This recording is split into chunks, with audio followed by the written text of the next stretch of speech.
Good morning, everyone, and welcome to Child and Adolescent Grand Rounds. It is my pleasure this morning to introduce our speaker, Dr. Kelsey Stiles. She is a current intern at our Gen Child track here at Semel. Dr. Stiles completed her undergraduate studies at Washington University in St. Louis, where she studied the associations between dispositional traits and physical and psychological health outcomes. After graduating, she worked as an IRTA fellow at NIMH, where she studied the developmental trajectory and treatment of irritability in youth. Dr. Stiles' research interests include the social, cognitive, and psychophysiological correlates of aggression in youth, sex differences in externalizing disorders, and family and caregiver factors in the development of emotional and behavioral problems. Please join me in giving her a warm welcome this morning. We look forward to her talk and to your questions at the end of it. Just a friendly reminder that you can submit questions throughout the talk. We will save them for the end, but please do leave them for us in the chat as they come up for you. With that, I will turn it over to Dr. Stiles. Welcome. Thank you so much for that introduction, Dr. Paris. Okay. All right. So the presentation that I will be giving today is titled Social, Emotional, and Psychophysiological Risk Factors for Aggression in Pre-Adolescent Girls. And this work I'll be presenting today represents part of my research throughout my graduate studies, specifically the development of aggressive behavior in girls. And I'll focus on the overall rationale for this work, including the clinical and psychosocial relevance of these problems in girls.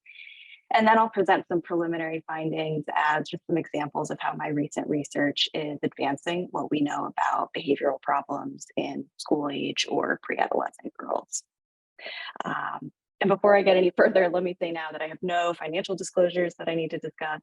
And as Dr. Paris just said, please feel free to send questions throughout the presentation using the Q&A function. All right, and then just to orient us a little bit here on this background. So again, I'll be covering some overall rationale about the burden of conduct problems in girls, common presentations, and really focusing on risk factors and risk processes. Let me begin by providing some background information about conduct problems in youth, since conduct problems, specifically those of an aggressive nature, will be a focal point of this presentation. Conduct problems are some of the most commonly diagnosed mental health problems in American children and adolescents, and they often co-occur with other emotional and behavioral problems. And many youth with conduct problems also go on to develop later internalizing and/or externalizing problems. Conduct problems also predict diverse indicators of maladjustment spanning several domains, including educational and occupational achievement, social functioning, involvement with the criminal justice system, just to name a few. So this really speaks to the seriousness of these behaviors in relation to future outcomes for youth. Furthermore, conduct problems that involve aggression or other negative behaviors toward peers cause harm to the victims of these behaviors as well. Youth who experience peer victimization and bullying are at risk for a number of different poor outcomes. When all the costs associated with youth conduct problems are considered, so the costs of psychiatric and medical treatment, lost occupational productivity, costs of the juvenile or criminal justice system, it's clear that conduct problems are quite costly to society as a whole. And this societal burden necessitates more attention to investigating the causes and developmental trajectories of conduct problems.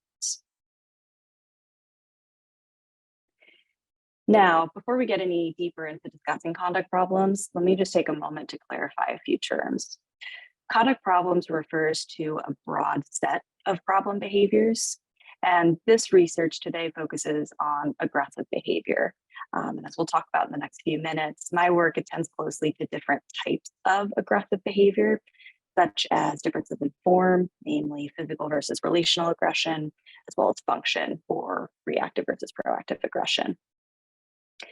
Other behaviors that are commonly included under this kind of conduct problems umbrella include delinquency or rule-breaking behavior, oppositional behavior, argumentativeness, irritability.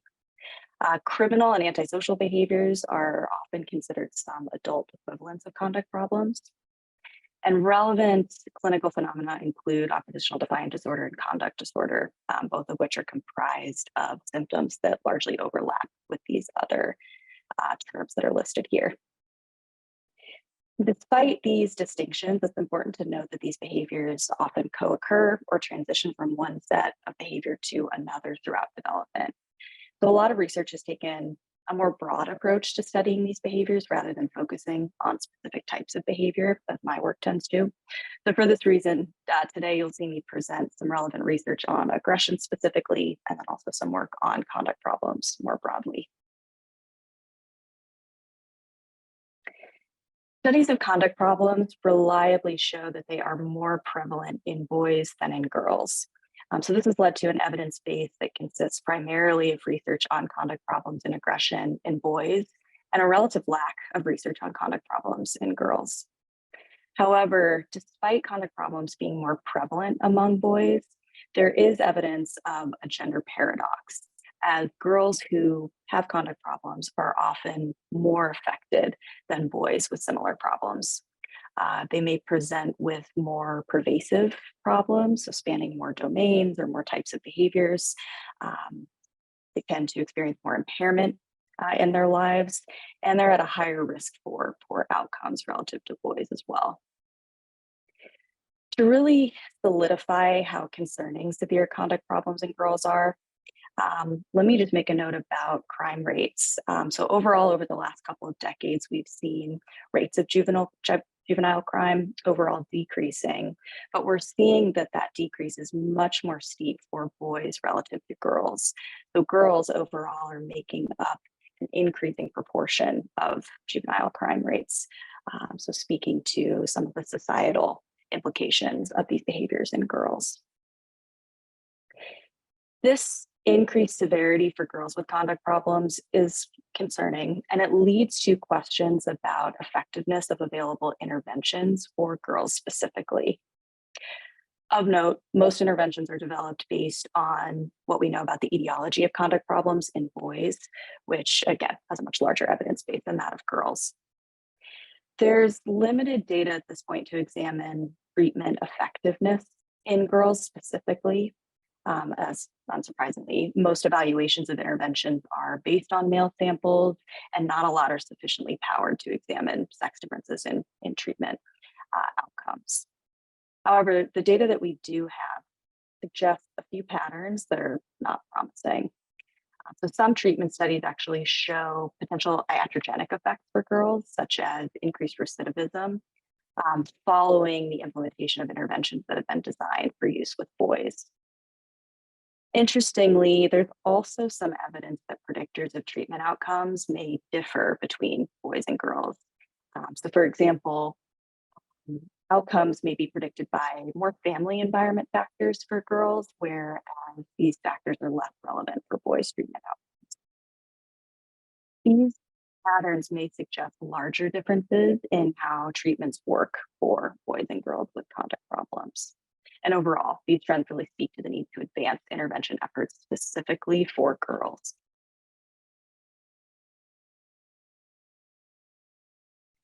Let me just note a few long-term consequences of conduct problems specifically for girls.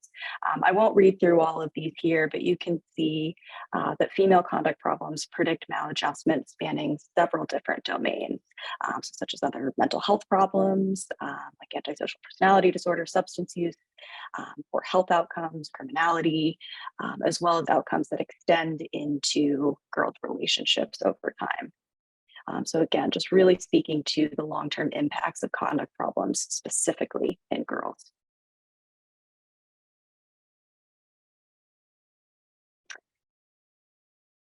Let me speak more about some of these unique features of conduct problems in girls that differentiate them from similar problems in boys.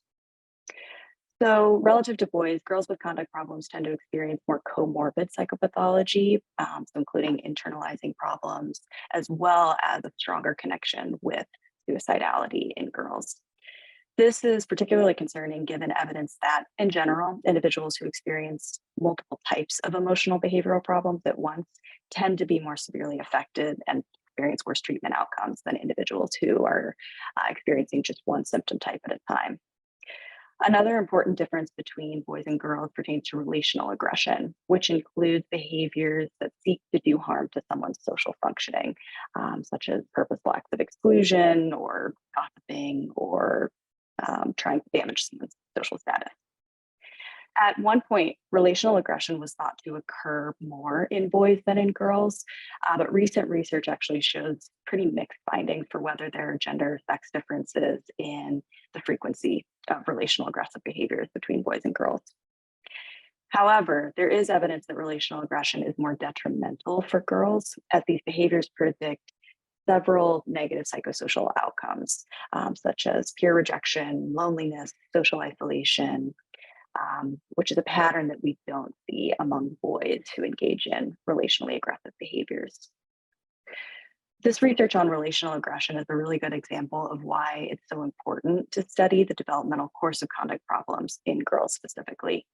Even if behaviors may appear similarly across boys and girls, the developmental trajectory, including risk factors and risk processes and subsequent psychosocial outcomes, they could differ in meaningful ways between boys and girls.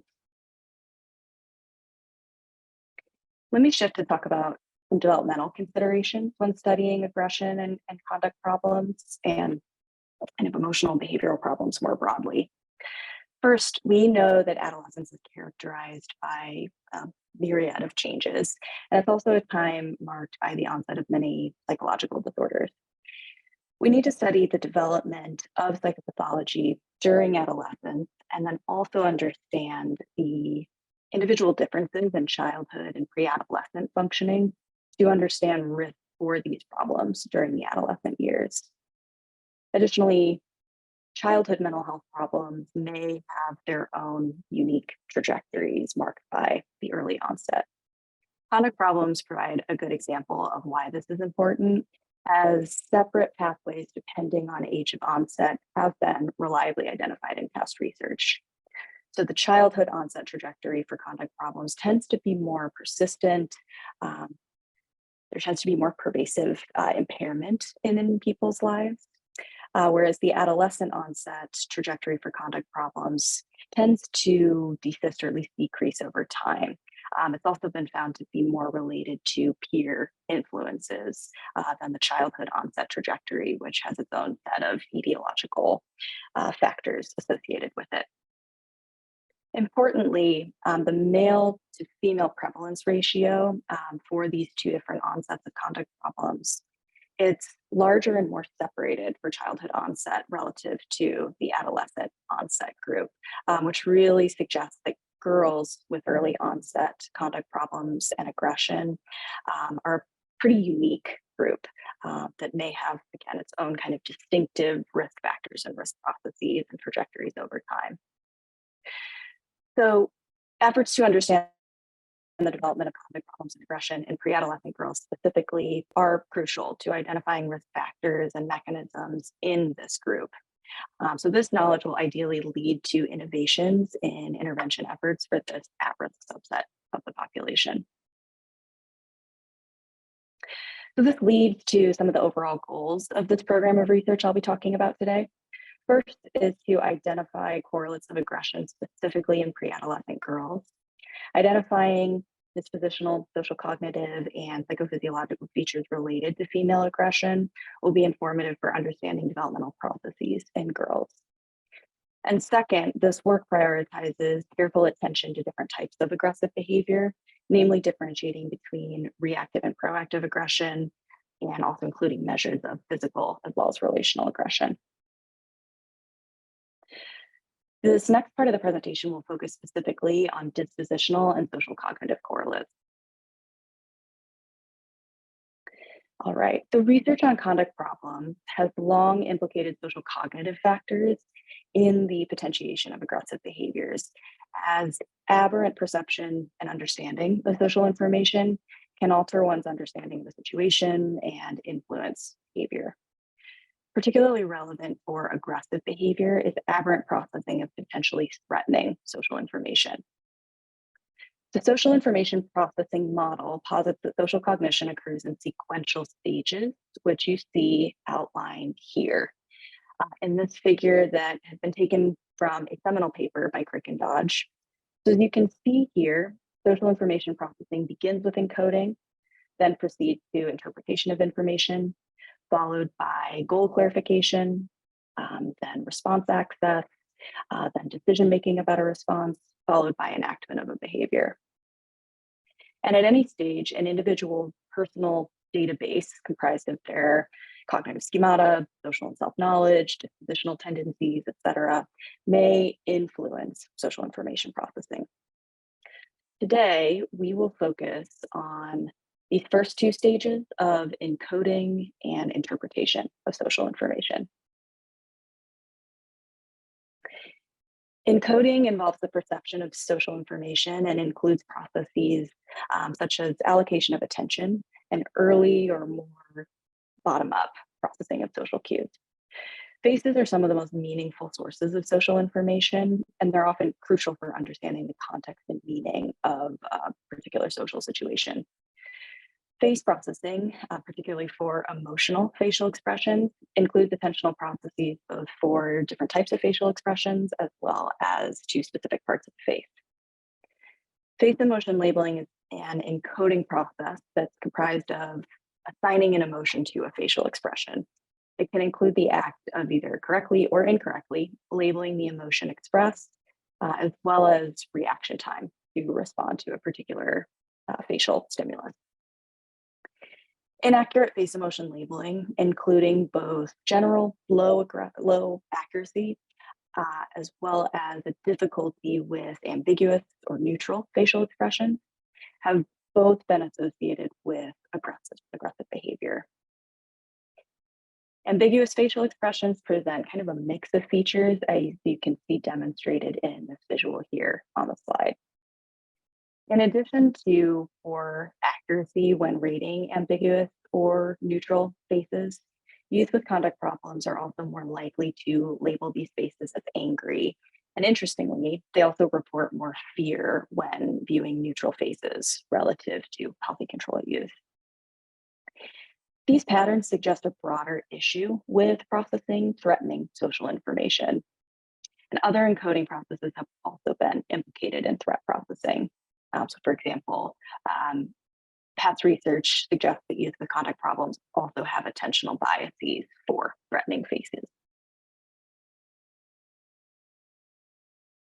This next step after encoding is interpretation of social information. Interpretation involves creating a mental representation of the situation, which may include understanding causes of the interaction, making inferences about another person's perspective or intentions, and evaluating the meaning of the situation for oneself or for another person. One specific bias that can arise during the interpretation phase is hostile attribution bias, or the tendency to interpret others' behaviors as intentionally hostile, particularly in ambiguous social situations. Hostile attribution bias has received significant attention in the literature over the last few decades. It's considered a reliable predictor of aggressive behavior in youth, and sufficient studies have been conducted with both boys and girls to suggest that this bias is evident in girls as well. Hostile attribution bias is particularly important for reactive aggression, which involves enacting an aggressive behavior in response to a perceived threat. Reactive aggression is often impulsive in nature or related to anger or frustration, which is different from proactive aggression, which tends to be more deliberate and goal-directed.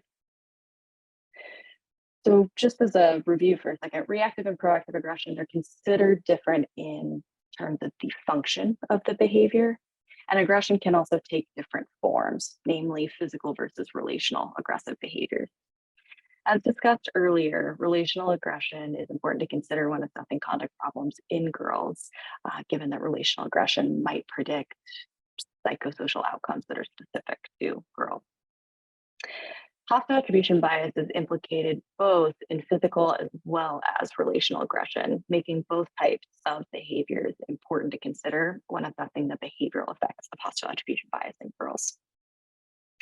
And interestingly, challenging early life experiences or adversity, particularly those that might make a child sensitive to hostility in their environment, have been associated with the development of hostile attribution bias, and also in many cases, aggressive behavior as well. So we have discussed face emotion labeling and hostile attribution bias as some specific processes that are relevant for aggressive conduct problems.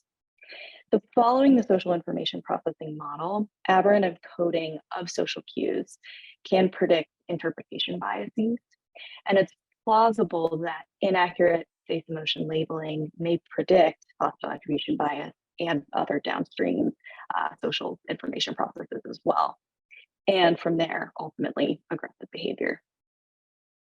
It's also possible that face emotion labeling and hostile attribution bias could separately predict aggression, as hostile attribution bias involves many other social cues beyond just facial expressions.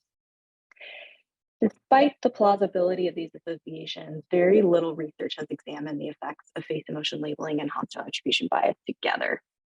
And studies that have tend to inflate the two processes by using measures that don't clearly differentiate them, or they don't test how these processes might be acting sequentially to predict behavior. So given that face emotion labeling and hostile attribution bias are both implicated in aggression, they're both implicated in sensitivity to threat, as well as their serial ordering in the social information processing model, they may sequentially predict aggressive behavior. Elucidation of such a chain of influences would be informative for understanding predictive factors for aggression and possibly enable the development of more targeted interventions that could change or alter one or both of these processes to change aggressive behavior. Let me shift for a moment to talk about one other construct that's implicated in conduct problems, as well as emotional behavioral problems more broadly. Trait negative emotionality is a dispositional tendency to experience negative affective states. And in children, trait negative emotionality is considered as a facet of temperament in most cases, which highlights that it's believed to be biologically based and it's largely stable over time. Negative emotionality is considered to be a causal risk factor across dimensions of emotional and behavioral problems, including aggression specifically. Past research documents the interplay between emotional processes and cognition, and it's plausible that negative emotion may act as an internal cue that can influence social information processing. And there is evidence to support this, as negative mood induction can influence various stages of social information processing based on previous studies. As we've discussed, threat processing is important to consider when connecting aberrant social information processes with aggression. And interestingly, trait negative emotionality is implicated both in individual differences in threat processing, again, as well as aggressive behavior. So given the reliable effects of emotion and cognition, and the relevance of trait negative emotionality for aggressive conduct problems, negative emotionality may plausibly contribute to faulty encoding and interpretation of social information to then predict aggressive behavior. So let me put all these constructs together here. So we've discussed negative emotionality as a dispositional stable characteristic that confers risk for numerous different behaviors, such as deficits in face emotion labeling. So negative emotionality and inaccurate face emotion labeling could independently or sequentially predict other types of social information processes, such as hostile attribution bias. And finally, all of these constructs are implicated in aggressive behavior. And so it's possible that they may be independently associated with aggression, or they may be associated with one another in a sort of, let's say, chain reaction sort of model, as you see depicted here. This is one model that may plausibly help explain not just risk factors for aggression in girls, but risk processes that demonstrate how these factors dynamically and sequentially influence one another to predict aggression. And this model here has been a large part of my recent research. So I tested this model in a sample of pre-adolescent girls, specifically age 6 to 11. And this sample was recruited for high levels of negative emotionality and related emotional and behavioral problems. So girls completed assessments of trait negative emotionality, face emotion labeling abilities, hostile attribution bias, and several different types of aggressive behavior to then assess the associations between these constructs outlined in this model here. I'll now briefly show some preliminary results based on a path analysis testing these associations, including the indirect effects that you see depicted here. Just to give an example of how this work is advancing forward. Okay, so this figure, very similar to the one we were just looking at. This figure here depicts one significant indirect effect or mediational effect that was evident in the larger model. Specifically, this indirect effect indicates that inaccurate face emotion labeling was associated with reactive relational aggression through hostile attribution bias. Overall, this indirect effect is consistent with the overall hypothesized model, except that trait negative emotionality is not included in this effect, although it is controlled for in this model. When trait negative emotionality was included as an initial predictor with the two social information processes as sequential mediators, this effect was not significant. I want to highlight that this indirect effect was evident specifically for predictions of reactive relational aggression. I tested this effect with other types of aggression, such as proactive and physical aggression, and the effect was not significant, except for one very similar model that tested associations with a more broad, more general measure of aggressive behavior. These results suggest that, aligned with previous research, these threat bias social cognitive styles are particularly relevant for conferring risk for reactive aggression, specifically reactive relational aggression in this sample of pre-adolescent girls. This is also aligned with meta-analytic evidence suggesting that hostile attribution bias is associated with both reactive physical and reactive relational aggression. But per that meta-analysis, the association with physical aggression was stronger for boys than it was for girls. So this effect can be interpreted as consistent with those findings. What we see here is informative for considering innovations and interventions, particularly those that target specific mechanisms of risk for aggressive behavior. So interventions that seek to change biases in encoding and interpretation of social information may help to change girls' threatening understandings of social situations, and from there, reduce reactive relational aggression.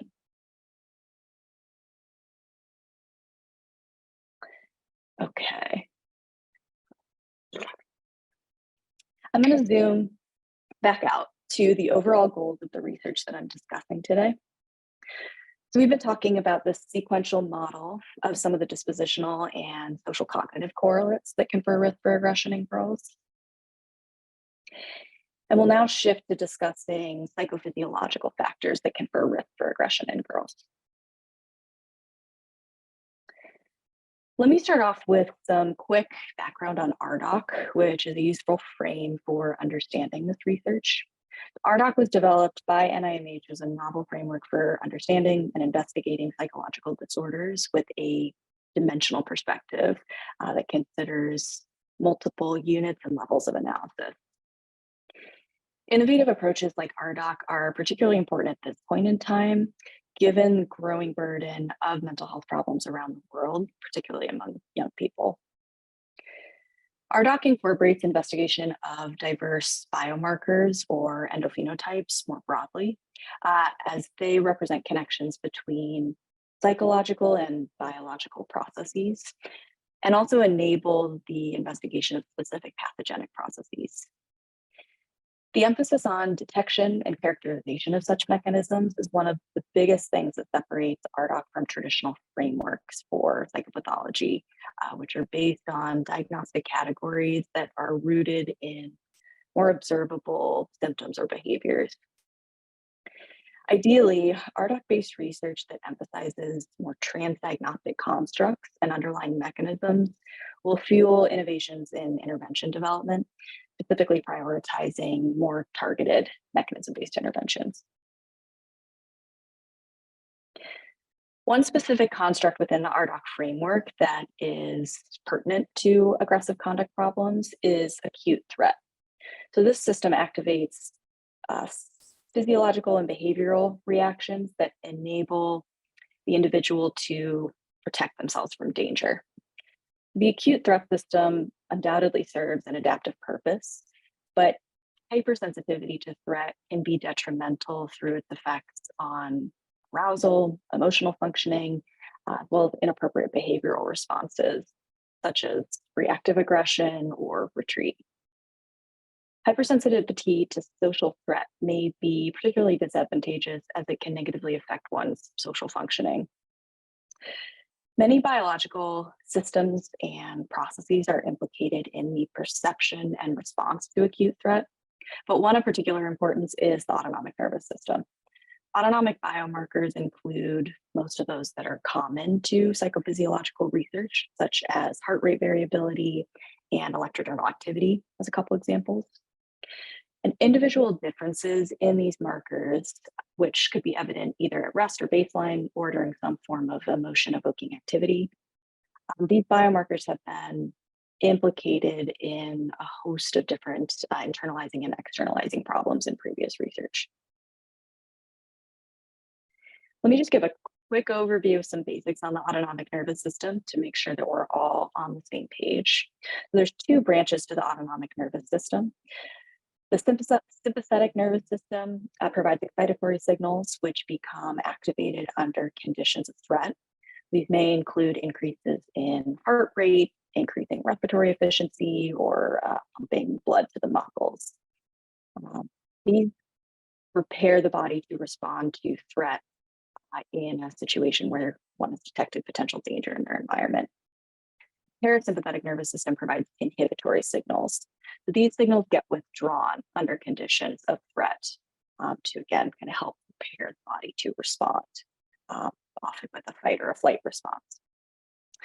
You'll hear me use this term withdrawal quite a bit in the next few minutes, which refers to autonomic processes that are reducing parasympathetic signals under situations of threat or stress. You could think of this as maybe easing the brakes off of a car when you're going down a hill to promote faster speed or an increased physiological response. Withdrawal is related, but not exactly the same as other indicators signifying physiological reactivity. But in general, more withdrawal means fewer inhibitory signals, and in some cases, a larger arousal response. The parasympathetic and sympathetic nervous systems often operate synergistically, and specific signals may operate either antagonistically or in opposition to one another. Aberrant responses in particular signals can lead to uncoupling with other signals, and this may lead to different processes becoming either coactive or co-inhibitory with another. And when this occurs, this may lead to abnormal arousal responses and difficulties with self-regulation. This uncoupling process may help explain how individual differences in psychophysiology, particularly differences that fall outside of a typical range, it can help us explain how this might be related to risks for emotional and behavioral processes.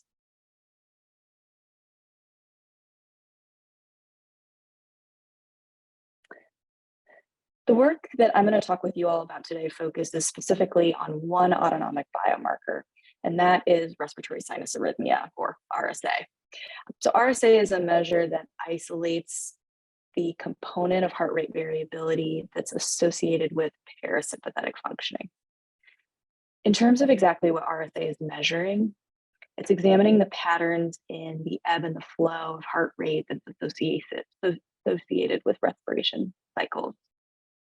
During exhalation, inhibitory parasympathetic signals act to slow heart rate, and during inhalation, parasympathetic withdrawal kicks in to increase heart rate. So when we're measuring RSA, we're measuring how much this cycle occurs in a given amount of time.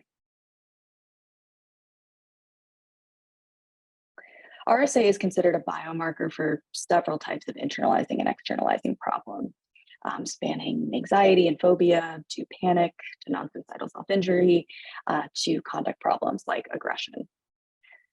Some theories posit that RSA may be more of a marker of self-regulatory processes or difficulty with self-regulation, which is implicated in diverse types of emotional behavioral problems and would help explain the likely transdiagnostic nature of this biomarker. Associations have been found both for baseline RSA as well as RSA withdrawal across these symptom types.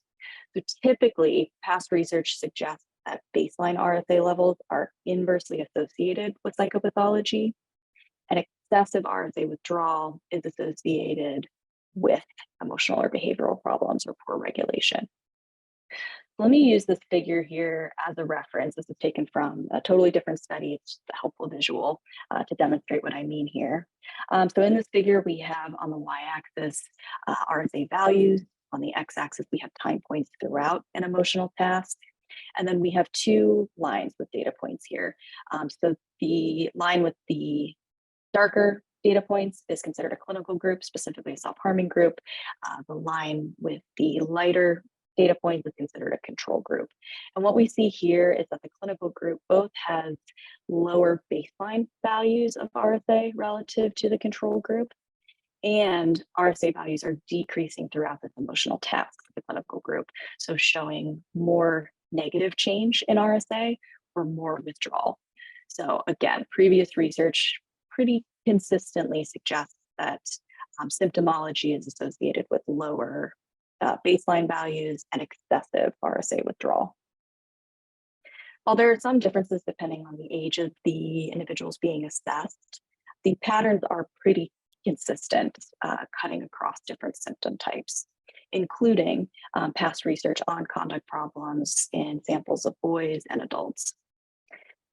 Research has been relatively limited for conduct problems in girls, and the results that we do have been pretty mixed. So some research fails to attend to important differences in the types of aggressive behaviors for girls, such as relational aggression.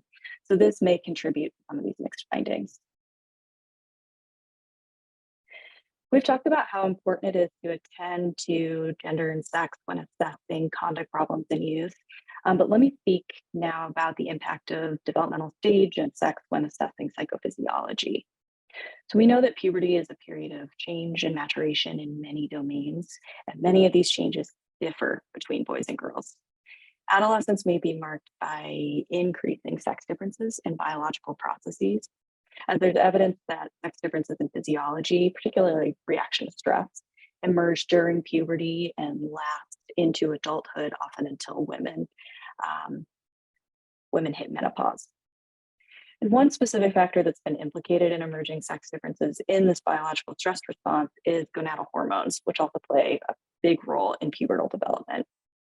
So given the changes that occur both during and post-puberty and the possibility of important sex differences, psychophysiological research must be attentive to developmental periods and consider the possibility of sex-specific effects. Let me shift to consider how physiological reactivity affects psychological processes. Autonomic processes are known to occur with and impact many aspects of cognition. And we also know that cognitive processes can influence physiological responding, particularly through regulatory functions.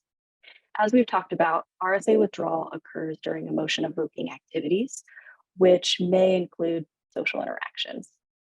If we think back to the social information processing model that we discussed earlier, it's plausible that physiological responses and changes in RSA signifying withdrawal or lack thereof may occur with some of these specific social information processes. Interpretive tasks, for example, may evoke or be influenced by or simply occur alongside changes in RSA. And activities involving social information processing may evoke some informative individual differences in RSA that could be related to social behaviors. A few studies have examined the relationship between physiological reactivity and interpretive processes involving attributions of intent. One study suggested that induction of arousal during an ambiguously threatening situation increased retaliatory behaviors. Another found that physiological arousal was positively associated with both hostile attribution bias and aggressive behavior.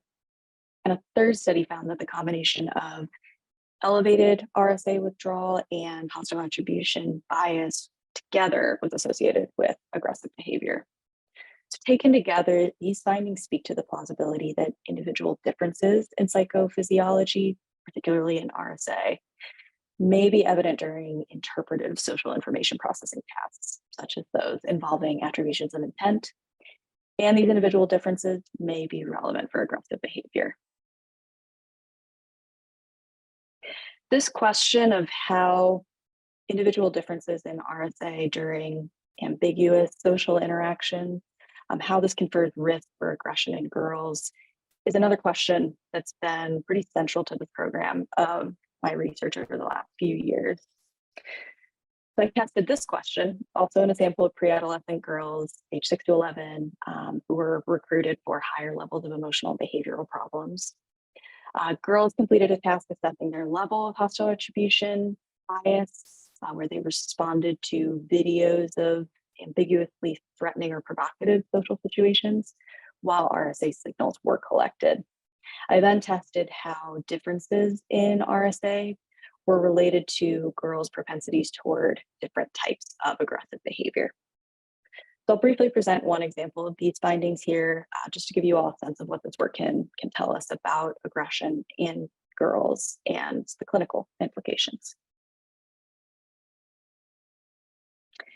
Okay, this figure depicts one significant effect that I found when I tested this question, specifically how individual differences in RSA withdrawal while interpreting social information were associated with reactive relational aggression in this case. So the y-axis here depicts RSA value. The x-axis shows time points throughout the social cognition task that I used. And then the three blue lines depict different levels of reactive relational aggression. So as you can see here, girls with the highest levels of reactive relational aggression had the most negative change or withdrawal in RSA throughout this social task, whereas girls with low levels of aggressive behaviors showed the least negative change or withdrawal throughout the social task. But similar to what I presented earlier, this effect was specific to reactive relational aggression. This effect was not evident when I tested a similar model in physical or proactive aggression. And I'll also note here with this figure, we did not see any differences in baseline values of RSA. So this is largely consistent with some of the past work that we have, in that excessive RSA withdrawal was associated with reactive relational aggression, but we didn't see any effects for differences in baseline values. So again, this is overall consistent with the previous research that we have, primarily with male samples, but it may be more specific, as a lot of the work with boys has used measures of reactive aggression or just aggression in general.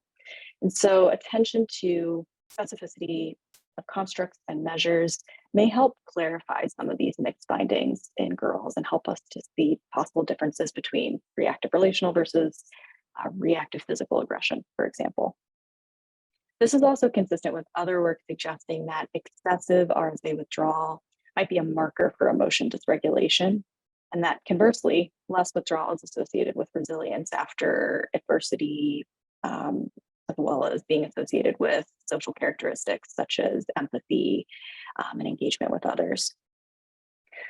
Taken together, excessive RSA withdrawal may confer risk for threat-biased cognitive styles or poor regulation, and also subsequent reactive relational aggression for girls particularly. Let me speak briefly to some ideas for how I'd love to continue this program of research in the future. First, it's important to extend this work to examine how socio-emotional and psychophysiological correlates predict aggressive behavior over time and throughout development. Prospective longitudinal studies that span from childhood to adolescence to adulthood will be really informative for evaluating these predictions over time. Second, I hope to continue this work with examination of internalizing problems as well. A lot of the risk factors that I mentioned today have some evidence for being transdiagnostic in nature, such as RSA being a marker possibly of emotion dysregulation in a number of different symptom types.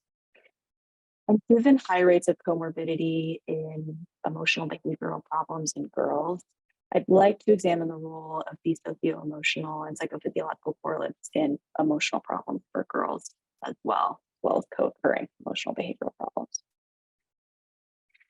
And finally, regulatory processes can play a huge role in how emotional states and physiological arousal influence behavior. So I'd really like to extend this work by examining how individual differences in regulatory abilities might change these mechanisms of risk or aggressive behavior, as well as other outcomes in girls, as that can be really informative for intervention development and supporting people by enhancing their regulatory abilities to target specific symptoms. I'll wrap up with a few comments to emphasize the clinical utility of assessing the development of behavioral problems in girls specifically. Recent data suggests that girls' mental health is in crisis. I'm sure many of you have seen some of these statistics from the most recently released youth risk behavior surveillance system. I won't read through all of these numbers here, but they speak for themselves. Girls are consistently faring worse than boys across the board. And as I mentioned earlier, we're also seeing that declines in youth criminal behavior over the last couple of decades have been much steeper for boys than girls, leading to a larger proportion of crimes being committed by girls and a lack of progress reducing criminal behavior in girls. And additionally, we're seeing that rates of bullying continue to be really high among girls, both bullying at school as well as cyberbullying or bullying online. And this is particularly concerning given that bullies and victims both experience poor adjustment and mental health. So effects on kind of teens more broadly than just the individual people being affected. These alarming rates of girls' mental health problems emphasize the need for novel prevention and treatment approaches that are specific to developmental mechanisms of maladjustment in girls. To tie aggression and conflict problems to this broader mental health crisis for girls, I'll return to a couple points that I made at the beginning. There is consistent evidence for a gender paradox for behavioral problems. Although prevalence rates are lower in girls, girls tend to exhibit greater severity and worse long-term outcomes, many of which may be explained by increased comorbidity between emotional and behavioral problems in girls. And as I mentioned a couple minutes ago, many of the risk factors that we talked about today have evidence of being transdiagnostic in nature, and they likely predict other types of emotional and behavioral problems beyond aggression. The further investigation of correlates like these can clarify our understanding of specific versus broad risk factors and processes for girls. So, in summary, girls' conduct problems, as well as our limited understanding of how these problems develop and how they can be treated, are contributing to this mental health crisis for girls. We need to better understand how female conduct problems develop. We need to get a better sense of what exactly the risk processes are so that we can fuel the development of innovative intervention approaches that get at these specific processes for girls. All right, I'll end with a couple acknowledgements to my graduate advisor, Steve Lee, who has been a huge part of this work.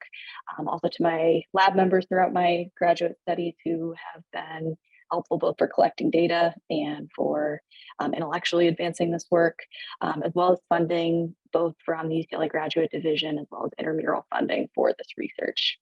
Thank you all for listening today.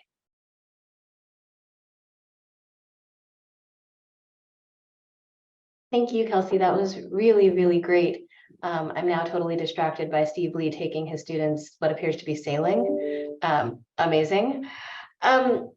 This is just so timely and thought-provoking. That second to last slide you shared about sort of the current landscape for girls' mental health is really sobering, and it does make me think sort of immediately about how this work translates into intervention.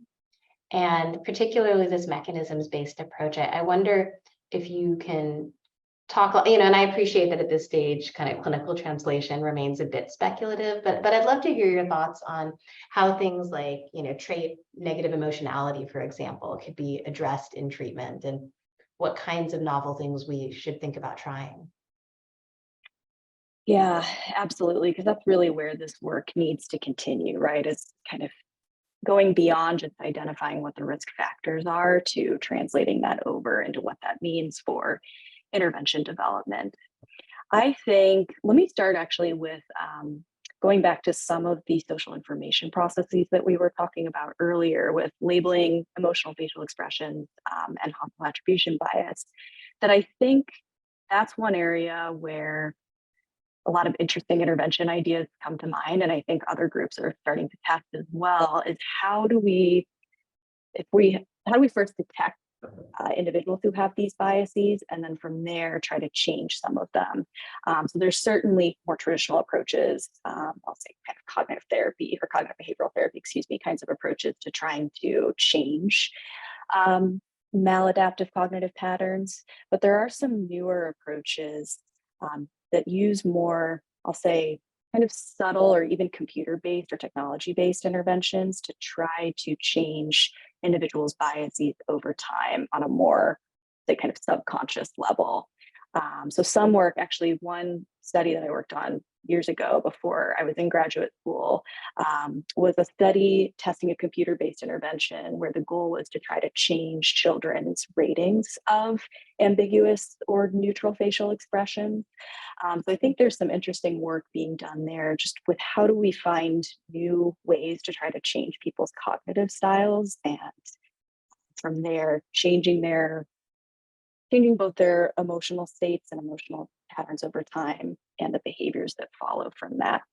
I'll say one other example that I think could be applied here is things like attention bias training as well can be really beneficial for changing different threat processes.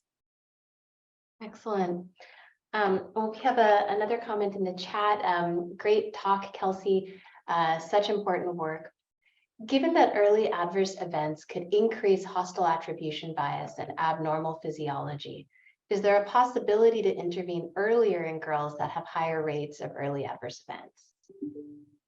Great question.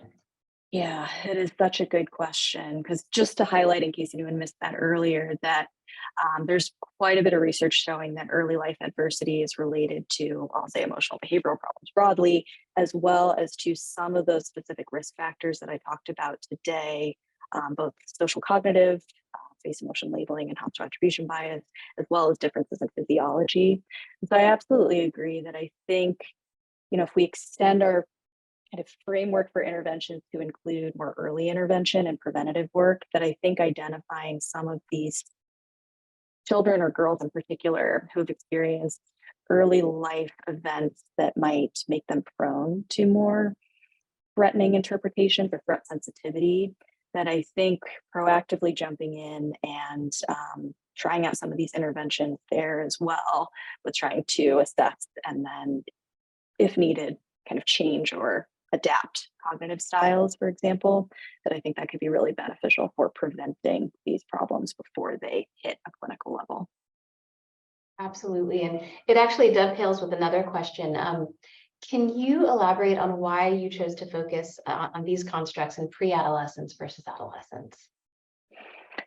Absolutely. So we know that a lot of different psychological disorders and just kind of overall emotional behavioral problems emerge during adolescence. And so one of the goals with this research is to continue assessing with these samples over time so that we start off by getting a sense of how these girls in this case are functioning in a more school age or pre-adolescent phase, and then continue following them over time so that we can see what early risk factors predict the development of later emotional or behavioral problems. So the work I presented today, this kind of preliminary work, was all cross-sectional in nature, but the longer term goal with this study, as well as many others that I think are really important, is to extend that over time using prospective longitudinal studies to get a sense of what predicts maladjustment in adolescents in particular. Makes a lot of sense. Well, I see that we are right at the hour. Thank you so much for a wonderful talk. I think we all learned a lot and have a lot to reflect on. And we will look forward to seeing you all at our Greenblatt talk next week. But for now, have a great day, everyone. And thanks again, Dr. Stiles. Thanks, everybody.